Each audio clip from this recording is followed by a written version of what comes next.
Oui, plus rien ne va sur Terre, c'est peut-être bien la fin du monde. Mais heureusement, venu de l'espace, d'une planète lointaine, c'est le retour d'Optimus Prime qui nous revient sous la forme d'un robot programmable pour sauver la planète et les hommes. C'est certainement le jouet pour adultes le plus dingue du moment, composé d'une 60aine de micropuces et d'une 30aine de servomoteurs. Et la grande magie, c'est qu'il se transforme. Car oui, si vous avez joué aux Transformers étant plus jeune comme moi, et même toutes les générations qui sont venues après, vous savez qu'entre le moment où il est en robot et le moment où il va se retransformer en véhicule, c'est une sacrée galère à composer tout ça. Alors on imagine bien la prise de tête qu'ont eu ces ingénieurs pour concevoir ici ce jouet qui se transforme de camion en Optimus Prime robot et de robot en camion Optimus Prime. Tout ça à la perfection, et que ce soit en robot ou en camion, l'apparence est parfaite. Dans la suite de cette vidéo, je vous propose de faire plus ample connaissance avec ce robot Optimus Prime, de connaître quelques généralités, de voir comment on le commande à distance, de voir comment on peut programmer ses propres mouvements, et il y a aussi l'aspect jeu qu'on retrouve au niveau de l'application. Optimus Prime, t'es prêt à passer à la suite? Transform! Allez, à tout de suite. Alors, ce robot Optimus Prime a été créé par les entreprises Robozen, spécialisées dans la création comme ça de robots programmables. Alors ça, ils maîtrisent bien. Par contre, c'est vrai que la prouesse ici, c'est de coller à la licence Transformers et d'avoir vraiment un Optimus Prime en robot, certes, mais qui se transforme en camion. Et ça, c'est une vraie originalité, c'est assez unique en termes de jouets, pas besoin de faire la transformation, ça se fait automatiquement. Alors au niveau des autres particularités ici de cet appareil, donc il est en Bluetooth 5.0 tout simplement pour pouvoir communiquer avec une application que vous allez installer sur le smartphone. Vous verrez, je vais en parler tout à l'heure, une application qui existe en version iOS, en version Android, qui va vous servir à peu près à tout pour les contrôles ici de ce robot, et aussi pour la programmation et l'aspect jeu. Je le note aussi un petit peu, il y a aussi un logiciel qui va permettre donc de programmer ce robot qui peut donc tourner sur Mac ou sur PC, qu'on peut télécharger donc à part. Donc ça c'est intéressant, mais je ne ferai pas le test ici dans cette vidéo. Sinon, forcément c'est un appareil qui va fonctionner avec de l'électricité. Donc là il a une batterie intégrée au niveau du dos ici de notre Optimus. Vous le rechargez, il y a donc l'adaptateur secteur qui est fourni avec. Et puis voilà, ça prend un certain temps pour le rechargement et ça prend un certain temps pour le vider. Ça va bien entendu dépendre du nombre de mouvements que vous allez faire à votre robot. Une fois que c'est bien chargé, vous allez pouvoir l'allumer, il va se mettre sous tension et ensuite donc ça va communiquer avec votre téléphone en Bluetooth. En ouvrant comme ça l'application, vous mettez la connexion et vous allez être associé. Oui, c'est ça, c'est ce que tu me disais. Donc vous allez être associé effectivement avec Optimus et votre téléphone. À savoir aussi qu'en plus des mouvements du robot, il y a aussi des effets de lumière et des effets audio puisque vous allez entendre la voix d'Optimus Prime, aussi un environnement musical pour vraiment être dans l'ambiance Transformers à 100%.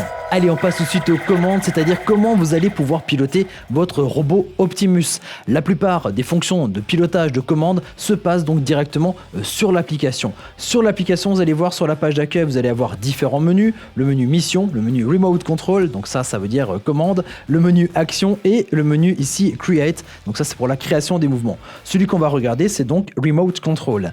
Alors, selon en fait la situation de votre robot, c'est-à-dire est-ce qu'il est en mode robot ou en mode camion, vous allez avoir accès à différentes opérations, à différentes commandes. Le plus simple, c'est le mode camion. Un petit peu comme une voiture télécommandée, vous allez pouvoir déplacer, pouvoir conduire ici ce camion. Marche avant, marche arrière, tourner vers la droite, tourner vers la gauche, il n'y a pas de souci. Sauf que vous allez voir, c'est assez particulier au niveau du mouvement. Les ingénieurs ont dû penser à un système sans que les roues en fait soient directrices. Et vous allez voir, c'est au niveau des pieds en fait à l'arrière que ça va donc changer le rayon de braquage. Et donc vous allez comme ça pouvoir tourner à droite, à gauche. Alors attention, au niveau du rayon de braquage, c'est quand même assez large. C'est pas aussi vif qu'une voiture télécommandée. Par contre, c'est vrai que vous allez pouvoir vraiment vous déplacer ici avec le camion. Vous allez aussi pouvoir klaxonner avec le camion. Et puis il y a aussi quelques phrases que Optimus Prime va pouvoir nous dire en appuyant sur ces différents boutons. Allez, on passe maintenant à la conversion transformation en mode robot. En mode robot, là aussi, vous allez pouvoir vous déplacer avec le robot, marche avant, marche arrière, avec ses pieds, il va pouvoir donc vraiment marcher. Vous allez avoir des actions simples comme tirer au pistolet, je vous en parle un petit peu tout à l'heure, mais c'est vrai qu'il y a donc aussi des accessoires ici avec notre Optimus. Il y a ici ce gros fusil laser avec une petite lumière LED au bout, et il y a aussi ici cette hache qui permet de faire certaines opérations. Donc l'autre bouton, c'est utiliser à la hache, et là aussi sur le bouton Transformer, il va pouvoir vous dire certaines phrases et certaines actions qui viennent un petit peu de manière aléatoire. Ça, c'est pour le basique au niveau des commandes. Ensuite, vous voyez sur la partie haute, il y a une forme un peu de D. On revient à nouveau sur la page d'accueil. En fait, le D correspond à la partie action. Il y a différentes familles de mouvements, dont une, la première que je vous propose de découvrir, c'est le mode action. Donc là, c'est une série de mouvements et de choses assez sympathiques que va pouvoir réaliser notre robot. Alors, il y a des choses qui sont déjà installées lorsque vous allez en fait recevoir votre robot chez vous au niveau du colis. Par contre, il y a des choses que vous allez aussi pouvoir télécharger. Il y a régulièrement de nouveaux mouvements, de nouveaux enchaînements.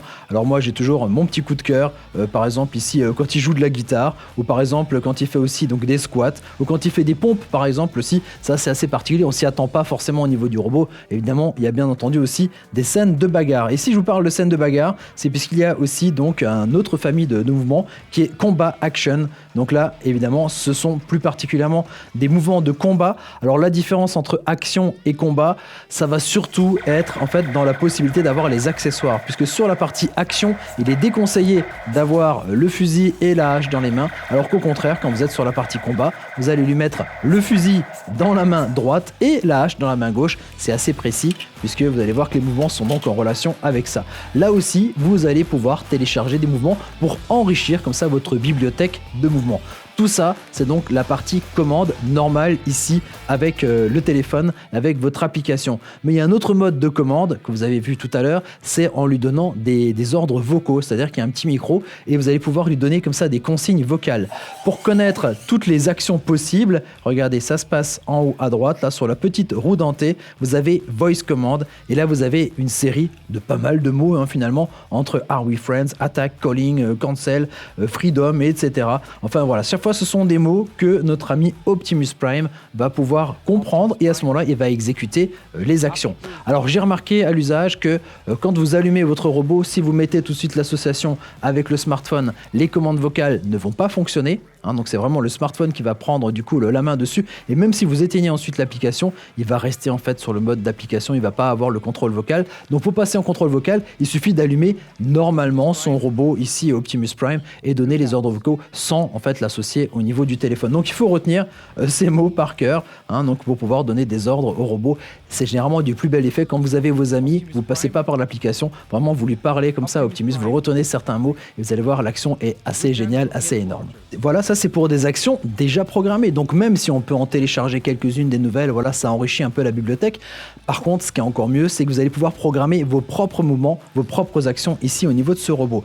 On revient sur la page d'accueil, vous avez vu, c'est sur la partie Create, création. Donc voilà. Ou alors quand vous êtes sur une autre page, c'est ici la partie un petit peu de forme carrée, un petit peu voilà ce carré barré qui se trouve ici. Donc là aussi, différentes manières de programmer la partie ici des mouvements. Vous allez voir qu'il y a une qui est un peu plus technique et l'autre qui est un peu plus intuitive. Je vous propose aussi de passer par la plus technique qui est en fait cette technique bloc basée sur des blocs. Ça ressemble beaucoup à de la programmation. Donc dans un premier temps, vous allez rajouter des loops, c'est-à-dire des boucles pour pouvoir boucler vos mouvements. Là-dedans, vous allez rajouter des actions et ensuite vous allez détailler les actions. Vous allez avoir une liste de tous les servomoteurs qui sont disponibles ici sur ce robot. Il y en a quelques-uns quand même, c'est vrai qu'il y a une trentaine, 27 en fait servomoteurs qui sont disponibles. Quand vous appuyez sur le bouton, vous voyez d'ailleurs en fait au niveau de l'architecture comme ça de notre robot, quel mouvement ça va faire et là un petit peu sur quoi vous allez agir. Vous allez glisser les actions dans la partie ici donc pour la programmation et ensuite vous allez changer les données, voilà, donc c'est-à-dire donner des ordres au moteur d'aller voilà se tourner un peu plus vers la droite, plus vers la gauche. Alors, je vous le cache pas, c'est assez complexe quand même à faire comme opération et donc vous allez devoir décomposer les mouvements. Voilà, si vous le voulez comme ça, il faudra lever les épaules, lever les bras, plier les coudes, changer un petit peu au niveau des poignets, des choses comme ça. Donc c'est des choses assez longues à programmer. Mais heureusement, il y a un deuxième mode qui est un peu plus intuitif. Cette fonction, c'est la fonction Customize ou Customise si vous voulez. Vous allez là-dedans et vous allez voir qu'ici, moi j'ai déjà pas mal d'actions qui ont été programmées, qui m'ont servi pour réaliser une vidéo qui était diffusée donc le 1er avril où en fait le robot m'accompagnait dans ma vie quotidienne et donc j'ai programmé comme ça certaines actions. Alors je vous en mets ici quelques extraits, mais je vous invite à découvrir cette vidéo. Je vous mettrai le lien dans la description ici de cette vidéo. Donc la partie Customize, comment ça fonctionne ? Voilà, oui, Customize comme tu dis monsieur Optimus. Alors Customize, en fait vous allez avoir des cases, ce sont en fait différentes actions et ça va être comme des cases photos, c'est-à-dire que vous allez pouvoir actionner le robot, le mettre dans une position, prendre comme si vous preniez une photo, puis le mettre dans une autre position. On prend comme une autre photo et en fait il va faire le mouvement, il va passer en fait d'une position enregistrée à une autre et ça va créer voilà un mouvement. Alors pour ça évidemment il faut synchroniser les mouvements et vous allez voir qu'il y a quand on commence en fait l'opération, il y a l'architecture complète ici de notre robot avec vous voyez des petits cadenas qui sont ouverts et des cadenas fermés. En tout cas quand c'est rouge ça veut dire que c'est fermé, les autres sont ouverts. Alors par défaut il va toujours nous verrouiller la partie basse du robot au niveau des jambes, puisque quand on les déverrouille, en fait, il perd toute sa force. Donc là, c'est bloqué et en fait, on peut générer assez facilement des mouvements sur le haut du corps. Par exemple, là, je vous mets en image voilà, quelques actions que j'ai pu lui réaliser. Une fois que vous avez le mouvement, eh bien, vous synchronisez comme ça la visualisation. On le voit là et vous appuyez sur la première case. Voilà, ça va être notre première opération. Et ainsi de suite, on va pouvoir de nouveau déplacer le robot et puis de nouveau synchroniser notre appareil et puis lui mettre comme ça une deuxième photo qui va être donc un point de passage donc d'une deuxième action. Si vous souhaitez ensuite aller plus loin, c'est-à-dire commencer à faire des mouvements sur la partie basse ici du robot, il faut revenir sur la partie start ici de notre mouvement et déverrouiller ici les verrous rouges. Sauf que vous allez voir donc il va perdre ses forces. Et donc je vous conseille de le maintenir. Il faudrait presque avoir 3 mains. Donc maintenir le robot, le mettre dans les positions, synchroniser, enregistrer le mouvement, remettre nouveau une position du robot, resynchroniser, remettre un mouvement. Donc voilà. Par contre c'est vrai que dès qu'il est donc quand il perd on va dire ses muscles sur la partie de programmation. Quand on déverrouille la partie basse, il faut faire attention à ce que votre robot ne se casse pas la figure. Alors des fois c'est un petit peu le casse-tête parce qu'il a tendance comme ça à se déséquilibrer. Alors il faut savoir qu'il n'y a pas de cellules de fonction où on rééquilibre le robot. C'est vraiment vos mouvements. Là il faut faire vraiment attention à ce que vous faites pour pouvoir stabiliser votre robot qui ne parte pas trop en arrière, pas trop en avant en fonction des mouvements qu'il va faire. Mais vous verrez qu'on pige assez rapidement le coup et qu'on arrive à faire les mouvements qu'on souhaite et qui fonctionnent assez bien pour réaliser par exemple des vidéos, des animations sympas avec ses amis. Voilà, pour les épater, faire quelques trucs drôles qu'on peut envoyer par exemple sur les réseaux sociaux. On passe maintenant à la dernière partie de l'application. Dès que c'est sur la partie que je dirais on va dire jeu. En fait, donc c'est quand on est sur la page de garde principale, c'est la partie mission, et puis quand on est ici sur les autres pages, ce sont les deux épées ici qui se croisent. Là aussi, donc deux types de jeux qui sont basés sur la programmation de mouvement. Le premier, Customize, on retrouve ce qu'on a vu avant avec les positions dont je vous ai parlé. Donc tout l'intérêt du jeu ici, c'est qu'il va vous donner en fait une série de mouvements, et vous allez devoir trouver en fait comment positionner les bras, les articulations un petit peu comme ça pour être vraiment dans cette pose qu'il vous impose. Et donc on va rechercher comme ça les mouvements. Alors, c'est sympa puisque en fait il va vous dire voilà c'est telle et telle articulation qui est pas bien positionnée et il y a une petite marge d'erreur, voilà si c'est pas 100% parfait il va quand même accepter et donc des fois il faut retrouver comme ça et relancer chaque fois pour trouver la bonne position. Ça c'est la version Customize. Puis on revient en arrière, il y a aussi la partie Block Based. Alors ça c'est exactement pareil que la programmation avant, vous allez avoir des mouvements que vous allez devoir repérer et là aussi ça va se faire donc moteur par moteur.